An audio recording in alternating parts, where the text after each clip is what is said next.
பூர நட்சத்திரம். அப்ப இந்த பூர நட்சத்திரத்துக்காரங்க உங்களுடைய கஷ்டங்கள்லாம் தீரணும். நீர் பூசணிக்காய தானம் பண்ணுங்க. அடிக்கடி நீர் பூசணிக்காய உடச்சி போய் தலை சுத்தி முச்சந்தியில கொண்டே போட்டு உடைச்சிட்டு வாங்க. புரியுதுங்களா? மாங்காய அதிகமா தானம் கொடுங்க. அப்படி தானம் கொடுத்தீங்கன்னா உங்களுடைய வாழ்க்கையில வளர்ச்சி கிடைக்கும். ஒரு ஃபங்க்ஷன் மாங்காய் சாதம் போடு, ஒரு கோயில் விழா மாங்காய் சாதத்தை கொடுங்க. இதெல்லாம் கொடுத்தீங்கன்னா உங்களுக்கு அற்புதமான ஒரு அமைப்பா இருக்கும். என்ன உணவுகளை சாப்பிடலாம் அப்படின்னா, நீங்க மாதுளையை அதிகமா எடுத்துக்கலாம். மாதுளை சாப்பிட்றது, மாதுளை ஜூஸா சாப்பிட்றது, இது எல்லாமே உங்களுக்கு ரொம்ப சூப்பரா இருக்கும். யாருக்கு? பூர நட்சத்திரத்துக்காரங்களுக்கு மாதுளை அப்படிங்கிறது சிறப்பாக இருக்கும்.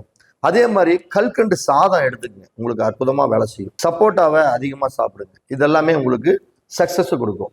அப்ப இந்த பூர நட்சத்திரத்துக்காரங்க திருப்பரங்குன்றத்தில் இருக்கக்கூடிய சனி பகவான், பூர நட்சத்திரத்தில் இருக்கிறவங்க திருப்பரங்குன்றத்தில் இருக்கக்கூடிய சனி பகவானுடைய கோயிலுக்கு தான் நம்ம போகணும்.